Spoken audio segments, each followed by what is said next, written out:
This is the story of a man named Stanley. Stanley worked for a company in a big building where he was employee number 427. Employee number 427's job was simple. He sat at his desk in room 427 and he pushed buttons on a keyboard. Orders came to him through a monitor on his desk, telling him what buttons to push, how long to push them, and in what order. This is what employee 427 did every day of every month of every year. And although others might have considered it soul-rending, Stanley relished every moment that the orders came in, as though he had been made exactly for this job. And Stanley was happy. And then one day, something very peculiar happened. Something that would forever change Stanley. Something he would never quite forget. He had been at his desk for nearly an hour when he realized that not one single order had arrived on the monitor for him to follow. No one had showed up to give him instructions, call a meeting, or even say hi. Never in all his years at the company had this happened, this complete isolation. Something was very clearly wrong. Shocked, frozen solid, Stanley found himself unable to move for the longest time. But as he came to his wits and regained his senses, he got up from his desk and stepped out of his office.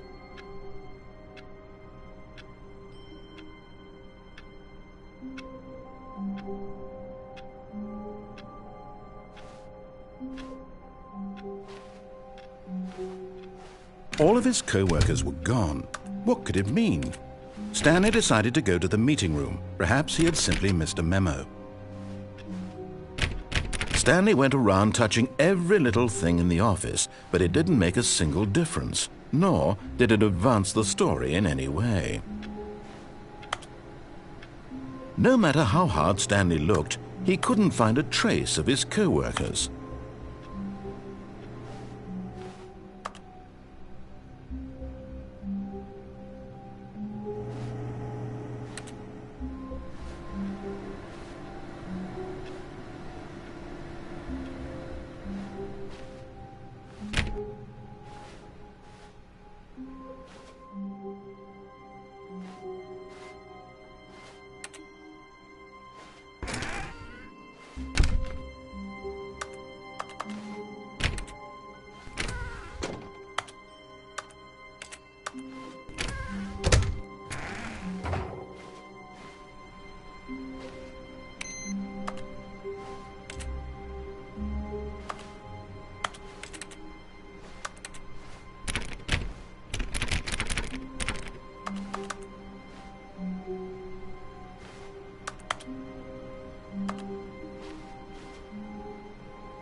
Stanley clicked on literally every single door in the office because he doesn't pick up well on cues from his environment.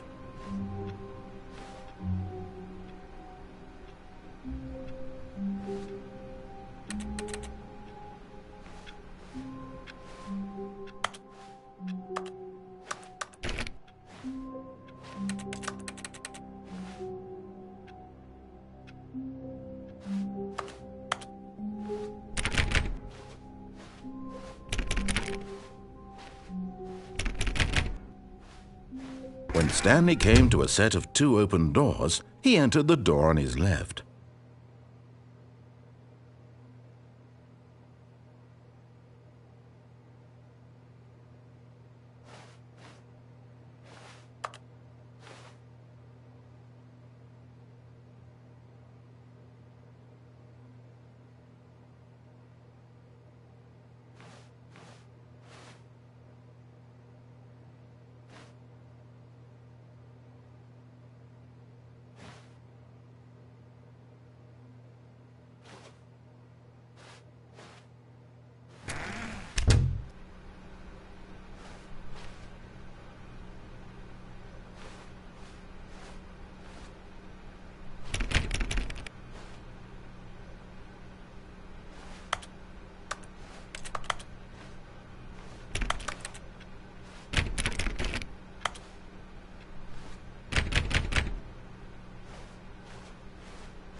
Yet there was not a single person here either. Feeling a wave of disbelief, Stanley decided to go up to his boss's office, hoping he might find an answer there.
Stanley stepped into the broom closet, but there was nothing here, so he turned around and got back on track.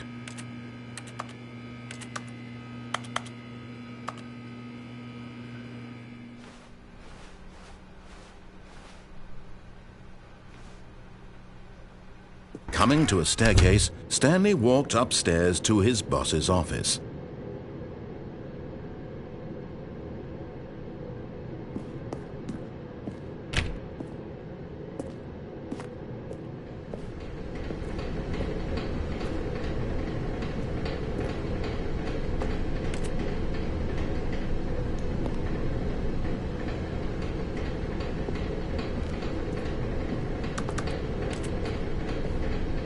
But Stanley just couldn't do it.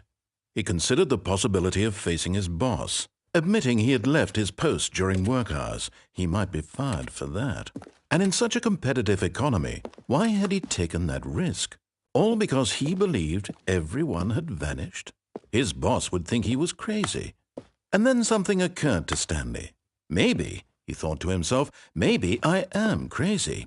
All of my co-workers blinking mysteriously out of existence in a single moment for no reason at all? None of it made any logical sense. And as Stanley pondered this, he began to make other strange observations. For example, why couldn't he see his feet when he looked down? Why did doors close automatically behind him wherever he went? And for that matter, these rooms were starting to look pretty familiar. Were they simply repeating? No, Stanley said to himself, this is all too strange. This can't be real. And at last, he came to the conclusion that had been on the tip of his tongue. He just hadn't found the words for it. "I'm dreaming!"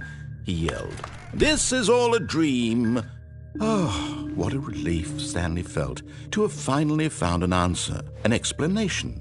His co-workers weren't actually gone. He wasn't going to lose his job. He wasn't crazy after all. And he thought to himself, I suppose I'll wake up soon. I'll have to go back to my boring real-life job pushing buttons. I may as well enjoy this while I'm still lucid. So he imagined himself flying and began to gently float above the ground. Then he imagined himself soaring through space on a magical starfield, and it too appeared. It was so much fun, and Stanley marveled that he had still not woken up. How was he remaining so lucid? And then perhaps the strangest question of them all entered Stanley's head. One he was amazed he hadn't asked himself sooner. Why is there a voice in my head dictating everything that I'm doing and thinking? Now the voice was describing itself being considered by Stanley, who found it particularly strange. I'm dreaming about a voice describing me, thinking about how it's describing my thoughts, he thought. And while he thought it all very odd and wondered if this voice spoke to all people in their dreams, the truth was that, of course, this was not a dream. How could it be? Was Stanley simply deceiving himself, believing that if he's asleep, he doesn't have to take responsibility for himself? Stanley is as awake right now as he's ever been in his life. Now, hearing the voice speak these words was quite a shock to Stanley. After all, he knew for certain, beyond a doubt, that this was in fact a dream. Did the voice not see him float and make the magical stars just a moment ago? How else would the voice explain all that? This voice was a part of himself too. Surely, if he could just... He would prove it. He would prove that he was in control, that this was a dream. So he closed his eyes gently, and he invited himself to wake up. He felt the cool weight of the blanket on his skin, the press of the mattress on his back, the fresh air of a world outside this one. Let me wake up, he thought to himself. I'm through with this dream. I wish it to be over. Let me go back to my job. Let me continue pushing the buttons. Please, it's all I want. I want my apartment, and my wife, and my job. All I want is my life exactly the way it's always been. My life is normal. I am normal. Everything will be fine. I am okay.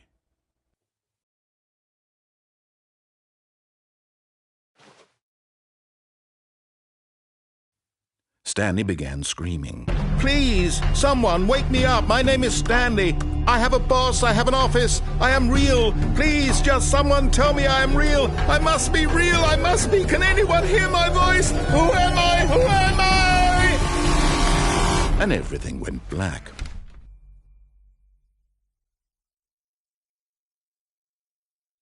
This is the story of a woman named Mariella. Mariella woke up on a day like any other. She arose, got dressed, gathered her belongings, and walked to her place of work. But on this particular day, her walk was interrupted by the body of a man who had stumbled through town talking and screaming to himself, and then collapsed dead on the sidewalk. And although she would soon turn to go call for an ambulance, for just a few brief moments she considered the strange man.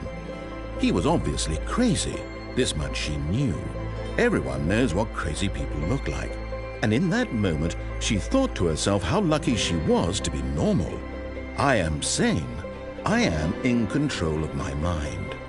I know what is real and what isn't. It was comforting to think this, and in a certain way, seeing this man made her feel better. But then she remembered the meeting she had scheduled for that day. The very important people whose impressions of her would affect her career, and by extension, the rest of her life. She had no time for this, so it was only a moment that she stood there, staring down at the body. And then she turned and ran.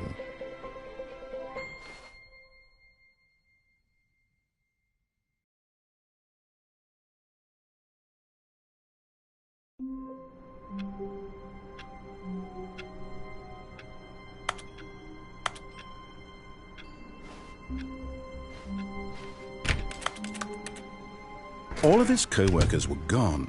What could it mean? Stanley decided to go to the meeting room. Perhaps he had simply missed a memo. No matter how hard Stanley looked, he couldn't find a trace of his co-workers.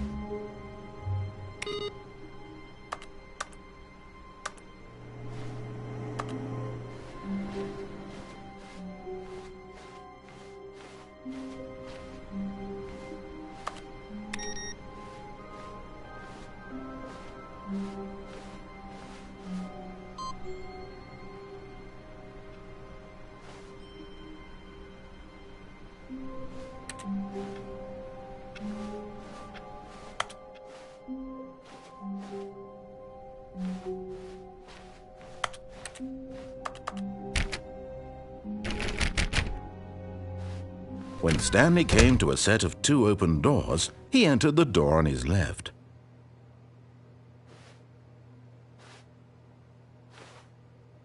This was not the correct way to the meeting room, and Stanley knew it perfectly well.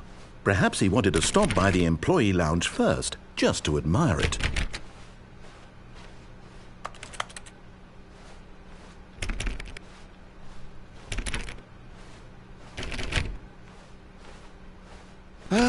Yes, truly a room worth admiring.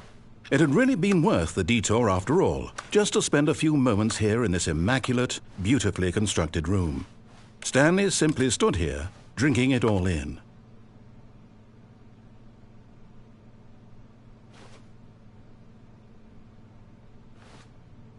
Yes, really, really worth it being here in the room.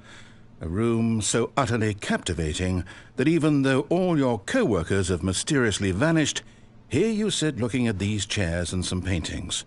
Really worth it.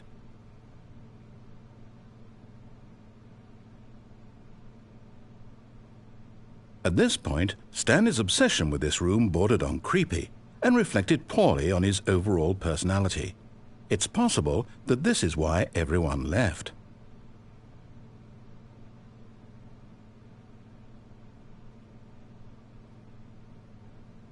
Stanley sat around waiting for more dialogue, but when a long time had passed and there was no more, he decided that the game was trying to send him a message.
But at last, he'd had enough of the amazing room and took the first open door on his left to get back to business.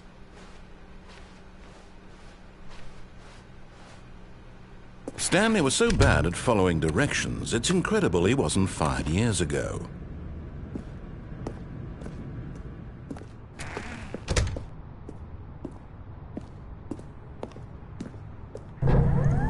Look, Stanley, I think perhaps we've gotten off on the wrong foot here. I'm not your enemy, really, I'm not.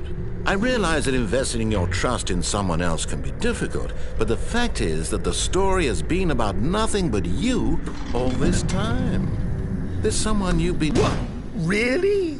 I was in the middle of something. Do you have zero consideration for others? Are you that convinced that I want something bad to happen to you? Why, I don't know how to convince you of this, but I really do want to help you, to show you something beautiful. Look, let me prove it. Let me prove that I'm on your side. Give me a chance.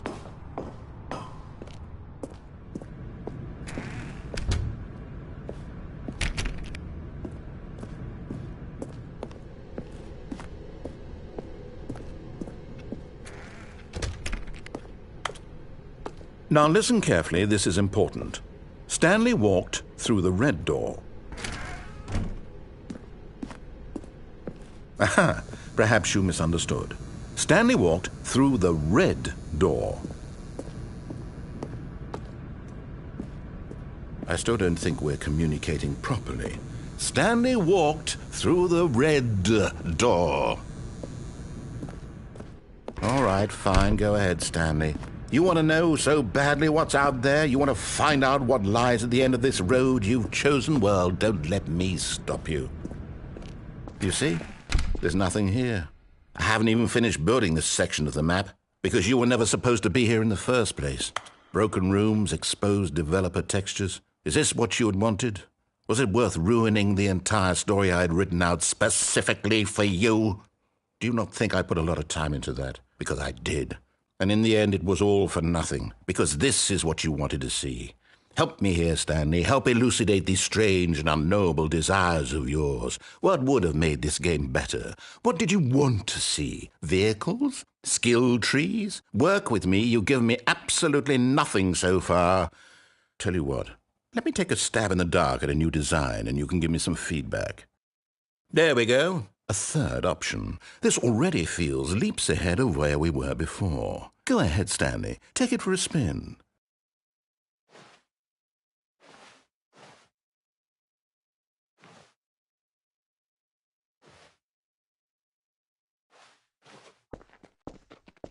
Okay, I'm going to stop you there. Now, tell me about your experience with this new version. Would you say that the game benefited from allowing you more choices?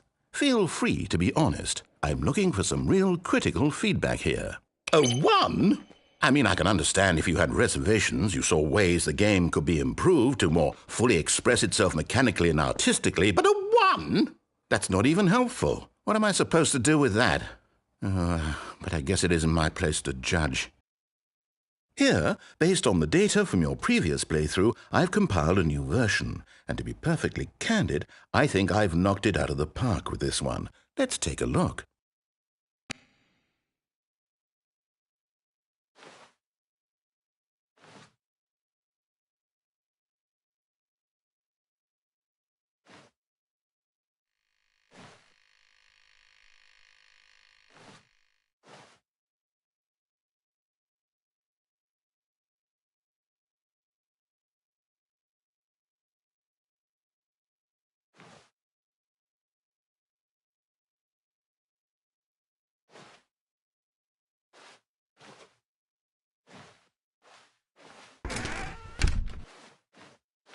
Now, would you say that competitive leaderboard helped you feel motivated to keep walking through doors? Again, honest answers, please. Hey, I nearly forgot. I've got a prototype of a new game I've been working on, and now would be a lovely opportunity to give it some playtesting. You wouldn't mind taking a look at it, would you? Perfect. Let me boot it up. In this game, the baby crawls left towards danger. You click the button to move him back to the right, and if he reaches the fire, you fail. It's a very meaningful game, all about the desperation and tedium of endlessly confronting the demands of family life. I think the art world will really take notice. But of course, the message of the game only becomes clear once you've been playing it for about 4 hours. So why don't you give it 4 hours of play to make sure it's effective? Be sure to keep notes on your experience.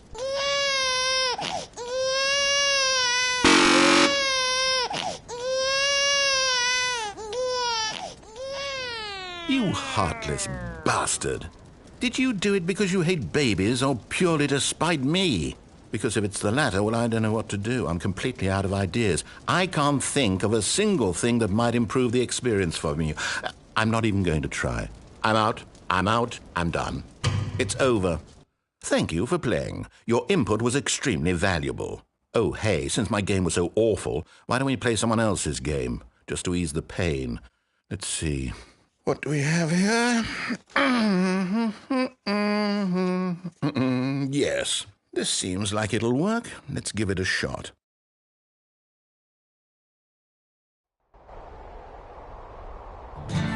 Aha! Fascinating. What do you think this game is about, Stanley? What's our backstory? What is our motivation? Well, it seems obvious to me that you are meant to play as a creepy man spying on innocent civilians below you from up high in your creep tower, perhaps for some sort of twisted erotic purpose. Yes, that must be it. What a fascinating venture into the experience of total mental depravity. So far, I love everything about this game, Stanley. And it seems there's even more. Come, let's venture outward and see what else is out there.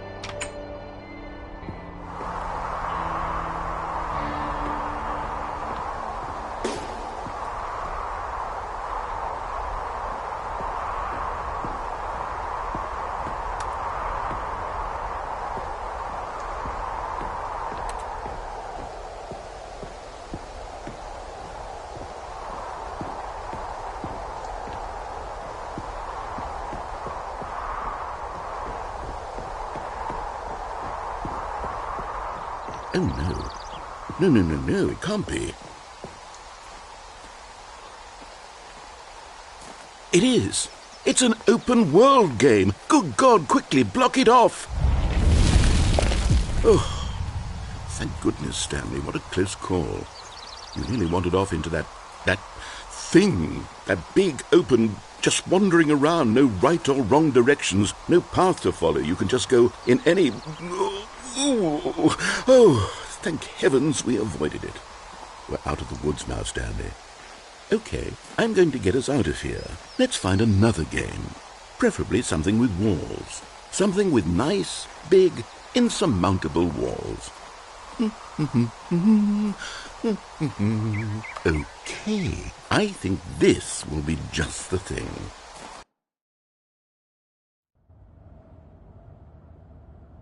Wonderful. See, this is exactly what I had in mind. Just a nice big box for you to run around in. There isn't any possibility that you could get lost here. Now this is game design. Stanley, if you manage to get lost in this game, I will be phenomenally impressed. Okay, so what exactly do we do here? Let's see. There are lots of cars here in the back, but obviously there's no racetrack. Okay, I'm seeing that there's a ball of some kind back here. Is this game sports ball? Stanley, I think it's sports ball. Oh, what fun. We shall run the bases and do a touchdown together? Yes, I think surely we must. Okay, Stanley, here's the ball. Have fun.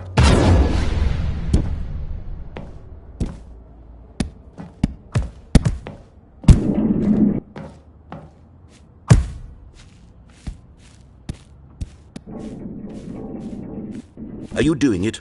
Are you winning? Is this fun? Is it better than my miserable little story that I worked so hard on? Stanley, I have a thought, and I realize I'm not a sportsologist, but if one ball generates a certain amount of raw adrenal pleasure, then surely multiple balls makes for an even more euphoric sports experience. I'm going to try it out. Here comes another ball. Yes! Oh goodness, that really does feel amazing, doesn't it? Stanley, I'm like a child in a confectionery shop. I simply have to have more. I'm insatiable. More balls!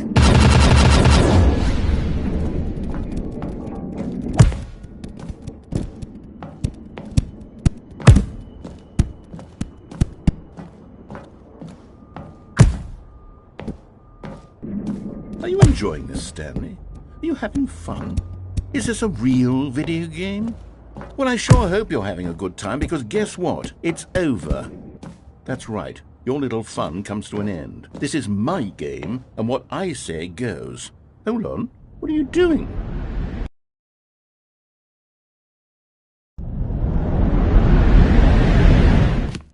Stanley, don't do that. I can't follow you there. I can't help you. How will you write a story without me? You can't do it. You know that. Stanley, come back. We still have so much...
I wonder what he found.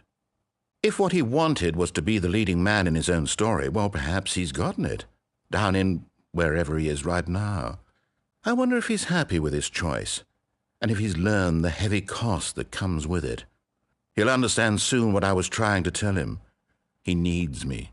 Someone who will wrap everything up at the end, to make sense out of the chaos and the fear and the confusion. That's who I am.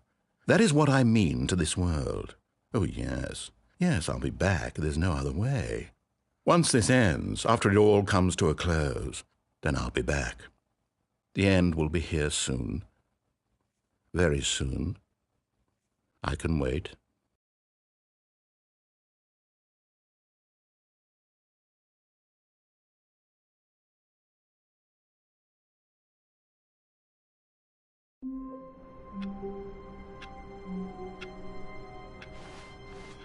All of his co-workers were gone. What could it mean? Stanley decided to go to the meeting room. Perhaps he had simply missed a memo.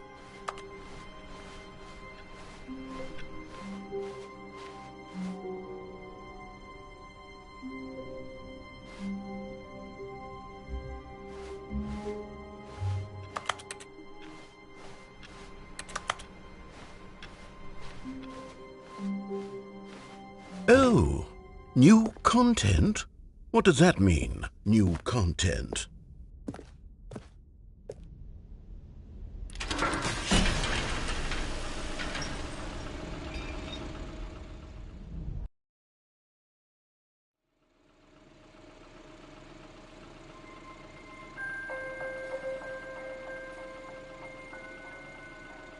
Hello, and thank you for playing the Stanley Parable Ultra Deluxe.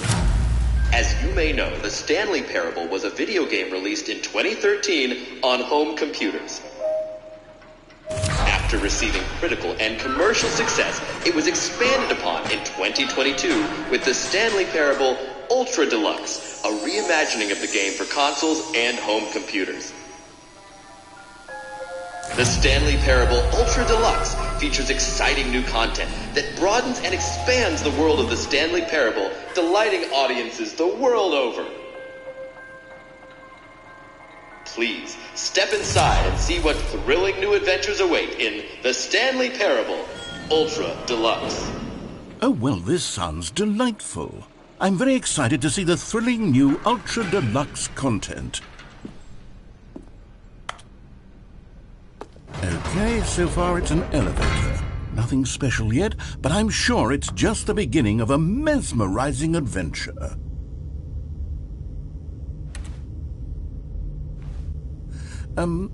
Is it broken? What's going on here? Should we be moving somewhere or... Oh, here we go. All right, finally, at long last, it's on to the new content. I've never been more ready. Let's do it.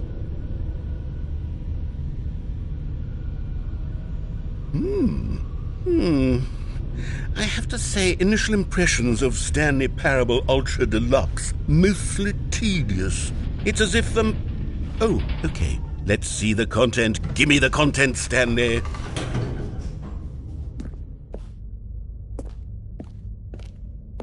All right, let's see. It's the jump circle.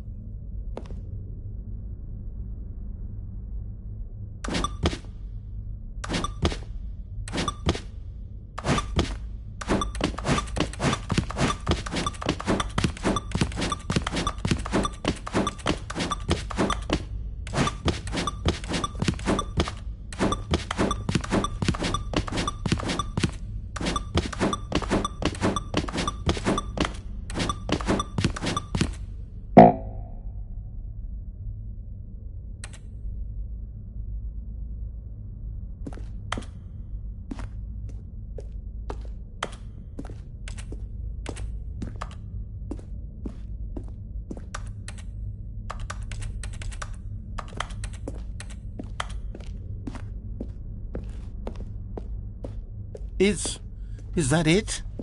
Surely that's not all the new content. There has to be something else, right? Goodness, another elevator. Stanley, I have to say, initial impressions of this game are not positive. It's just elevators and jumping. Is this what passes for exciting new content? If this is new content, then I could just read you the whole dictionary. There's 20 hours of new content right there. Hell, I could count to 30 trillion. You could put that on the box. The Stanley Parable Ultra Deluxe, now with over 1,000 hours of new content. And oh wait, there's more. Very good. Yes, I knew there had to be something else. Let's see it. I'm ready for whatever it is.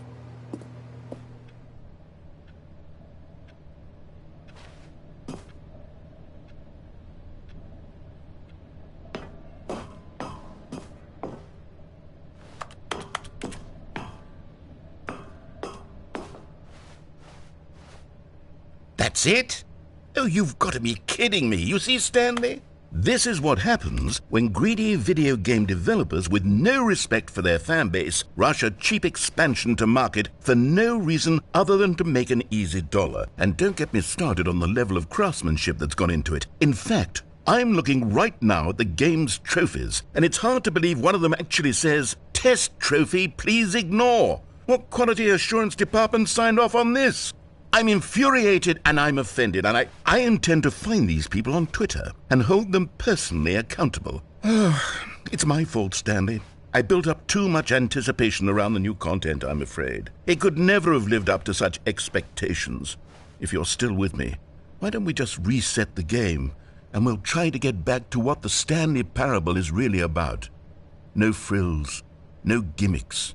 Just you and me having a great time together like always. What do you say, friend?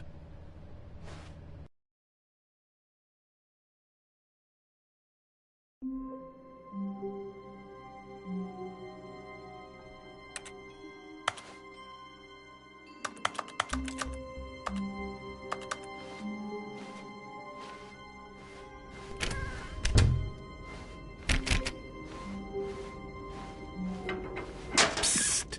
Stanley! Come over here! In the vent! I want to show you something!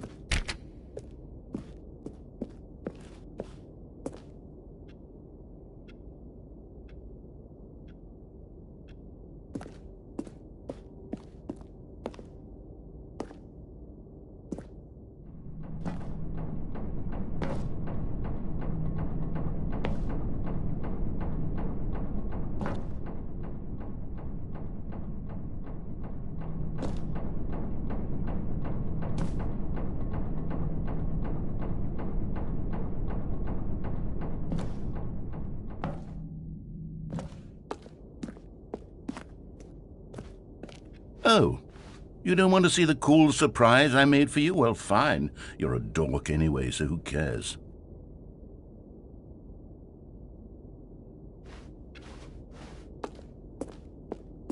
Oh, never mind. You're not a dork.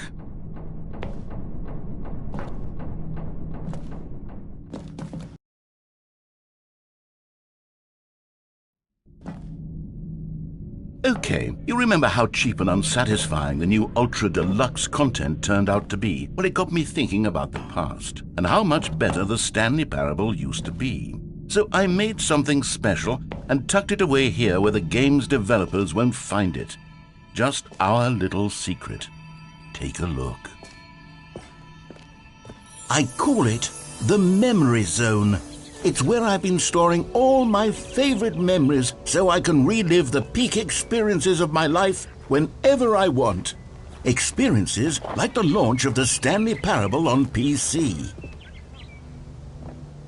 You see, Stanley, doesn't the Memory Zone remind you of how wonderful Stanley Parable was before it was sullied with a cheap PlayStation port? Remember back in October of 2013 when the game originally launched? Back then, video games had integrity. Back then, it all meant something. Oh, the waste.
And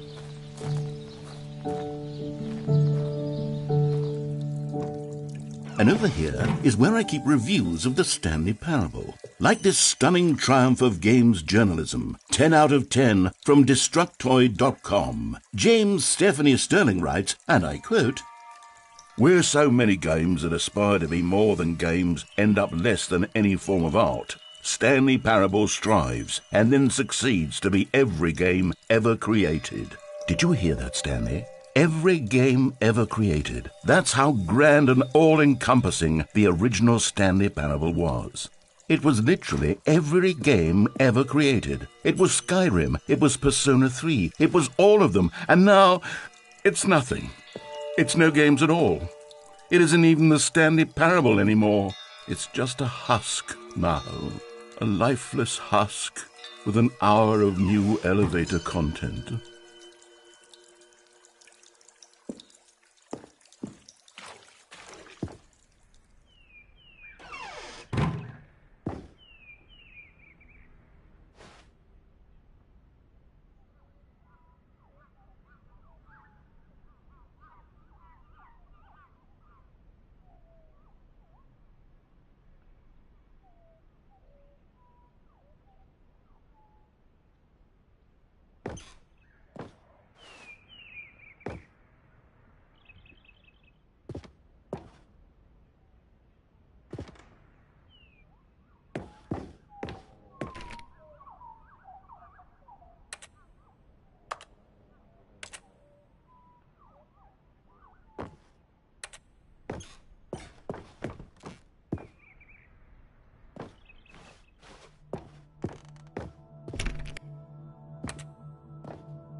Here's another moving passage, this time from GameSpot.com. The Stanley Parable is both a richly stimulating commentary on the nature of choice in games and one that offers some of the most enjoyable, surprising, and rewarding choices I've ever been confronted with in a game. 9 out of 10. Don't you get it, Stanley? The game was perfect. It didn't need anything else. It didn't need new content. All they had to do was transport it in pristine condition along to the PlayStation, boom, done. And they couldn't even do that. Couldn't resist the urge to go meddling with a beloved franchise. These were simpler times, Stanley. But I wouldn't give to go back, to have it all over again. Wait, hang on. I don't recall this part of the memory zone before. What's this? What's down here?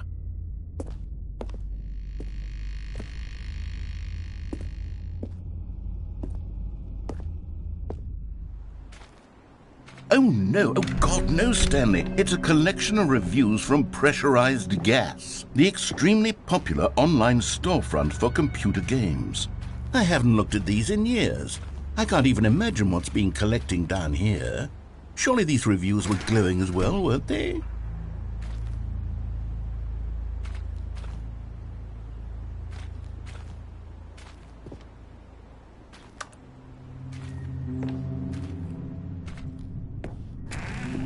Honestly, I could not be bothered to play this game to full completion. The narrator is obnoxious and unfunny, with his humor and dialogue proving to be more irritating than entertaining. Unfunny!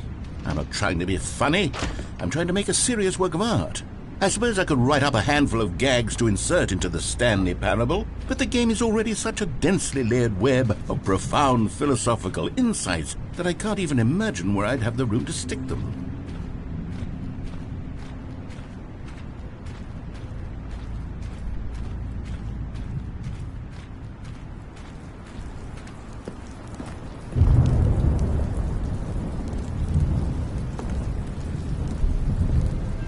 Okay, let's see what this one says.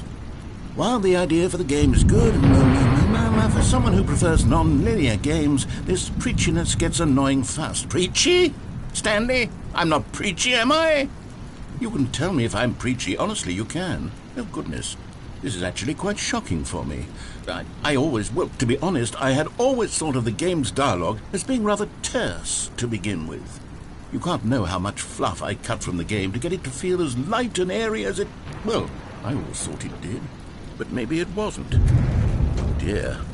What an awful memory to have to hold on to. These black marks on my otherwise unimpeachable track record. I feel like a failure. Like I let these people down. Perhaps the Stanley Parable isn't quite as sterling as I always remembered.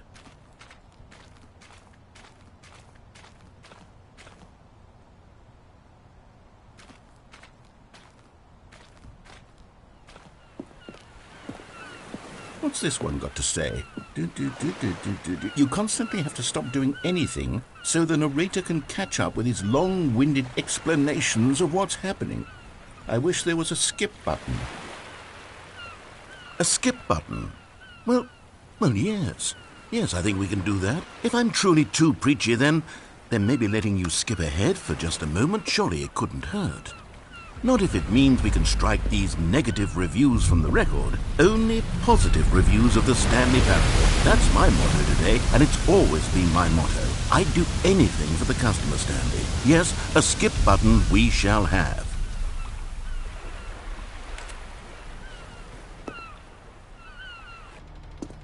And here it is. Go ahead and give it a shot. I'll pop you forward in time so that the second my incessant droning starts to bore you, with just the push of a button, you'll have zipped right past it. It's what the players have been asking for, and I'm very proud to have delivered. No more listening to me rambling on and on and on. No. The Stanley Parable... Oh,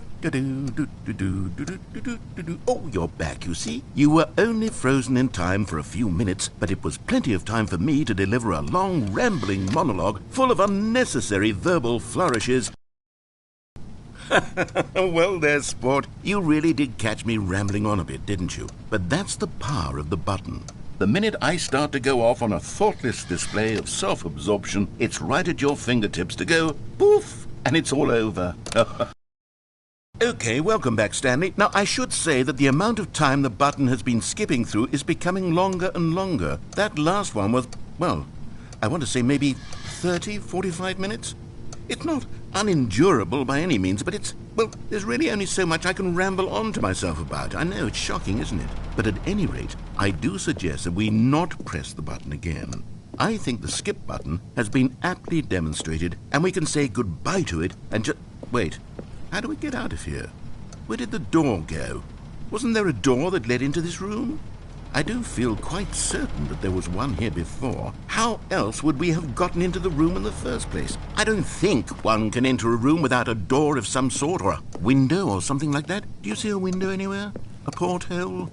A sufficiently large crack in the wall? I'll take any of these. All I want is for us to move on and to please step away from the skip button, to go anywhere other than the skip button. There was a door here before, wasn't there? I swear there was. Where did it go?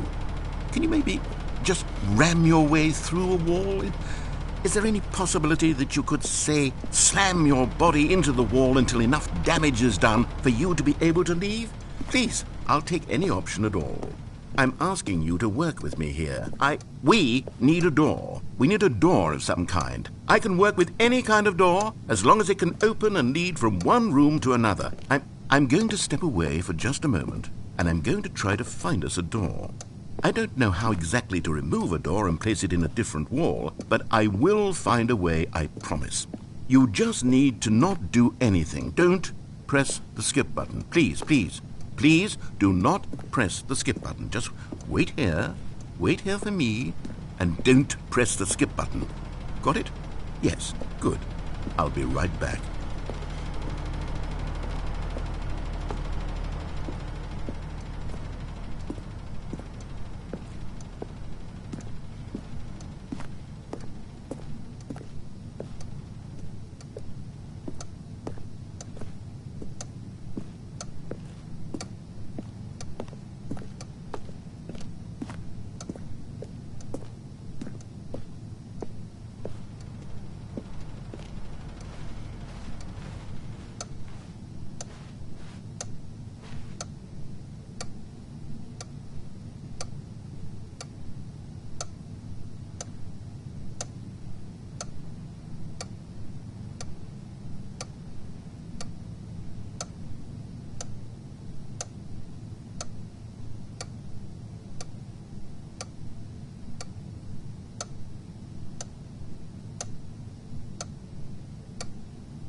Stanley! Stanley, please don't push the button again. It's been 12 hours.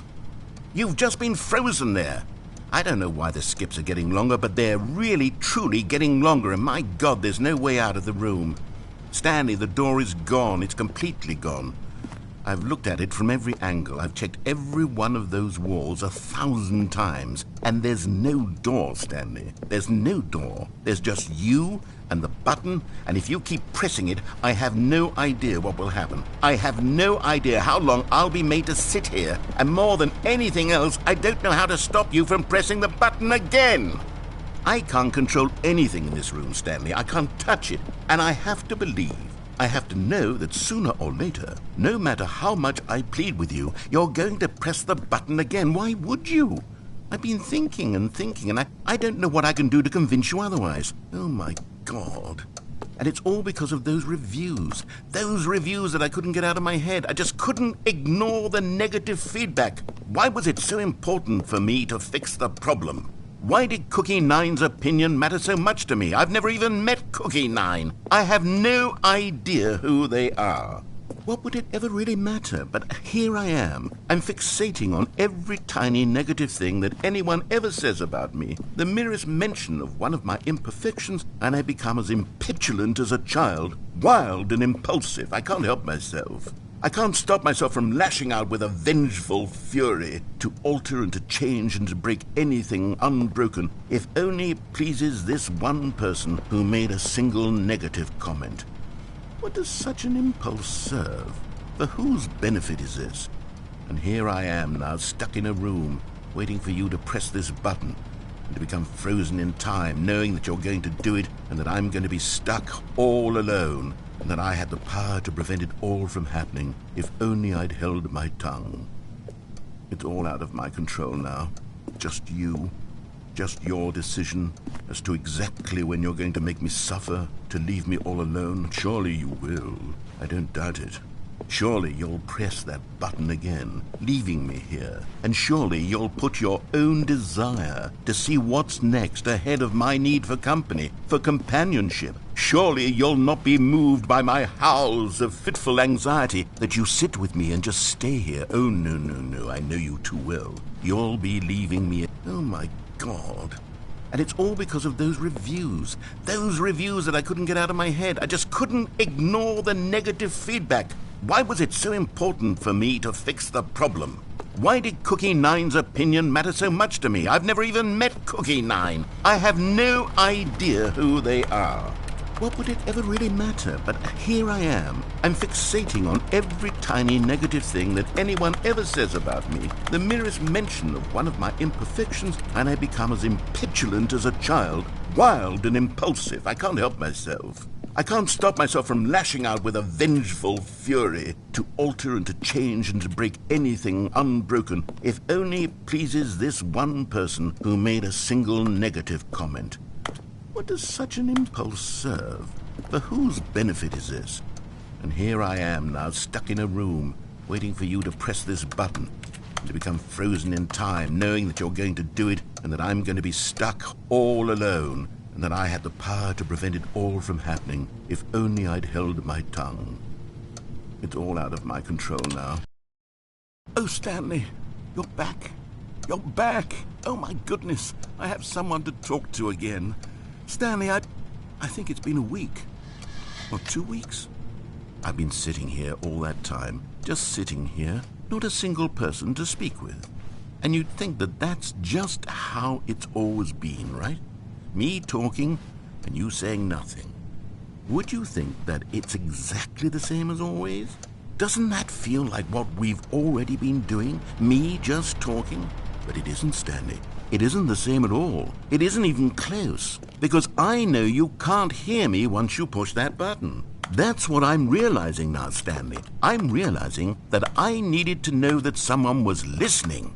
I needed there to be a vessel through which my words were moving. It was the vessel I needed, Stanley. Not the outcomes, not the story. None of that matters anymore. I'll give it all up. I'll give up every branching path. I'll burn my story to the ground. One single thing I need, and God, I can see now that I need it more than anything, is to know that someone else is taking it in. These words that I'm saying, I need to know you can hear me. Because maybe, Stanley, maybe, if you can hear me, then maybe it means I'm real.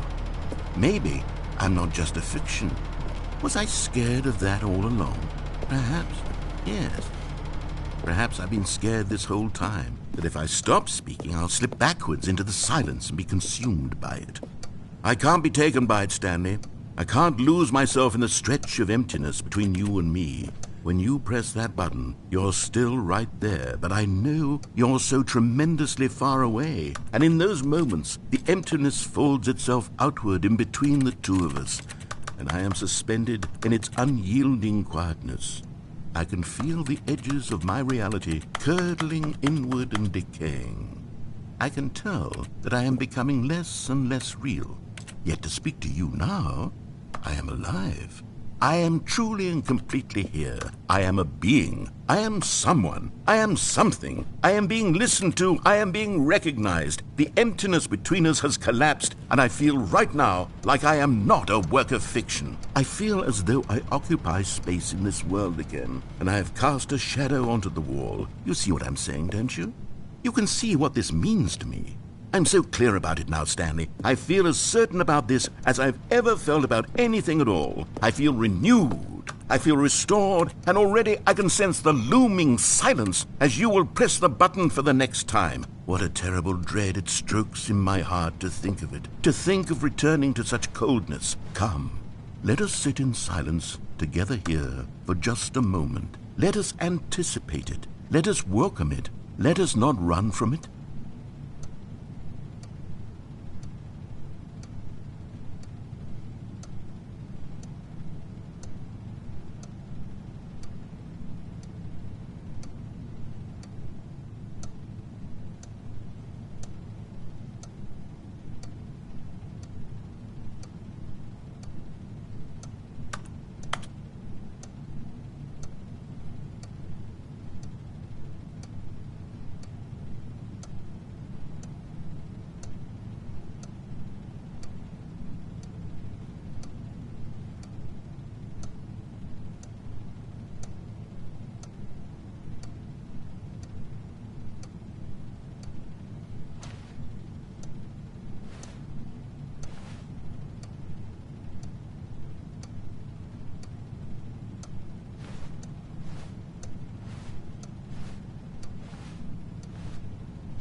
Oh, hello, it's you. You're here again. Welcome.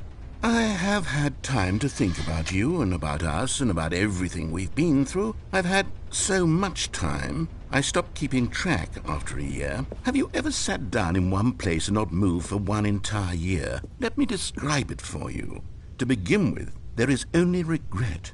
There is only the turning wheel of missed opportunities. I felt nothing at all but regret for the longest time, Stanley.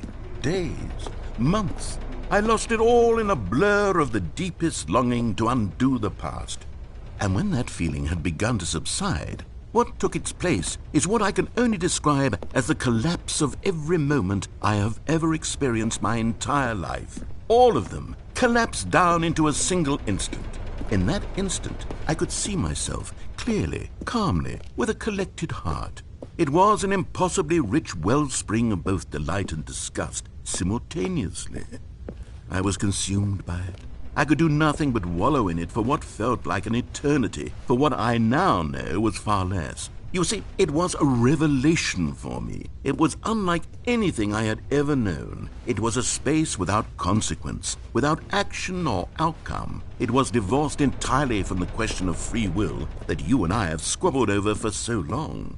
There could be no one ending, no singular outcome of events, not if all events existed in the same moment, and I felt freed. I felt unburdened by the need to manifest a particular outcome into being. I saw that I could allow myself to exist along all timelines, and that each of them was simply a strand in the web of my being. It was incredible, the spaciousness, the equanimity of the moment, both singular and infinite. For the longest time, this was my experience. And then this moment passed, and the most unyielding fear I have ever known crept into my mind. And it is this sensation that I have been experiencing now for longer than I could have ever expected was possible. I have been waiting for you. Not that you might save me or do something to fix it, but merely to state for you the plain fact of this manner of existence. I wish you to feel afraid, as I do, that perhaps one day this state of mind will consume you as well. Perhaps you will somehow, in some way, have to live as I do now, and I wish for you to know how excruciating it is, and for you to be in true terror of its eventual arrival. If I can only do this, only this one thing, perhaps it will bring me the smallest moment of peace in the darkness.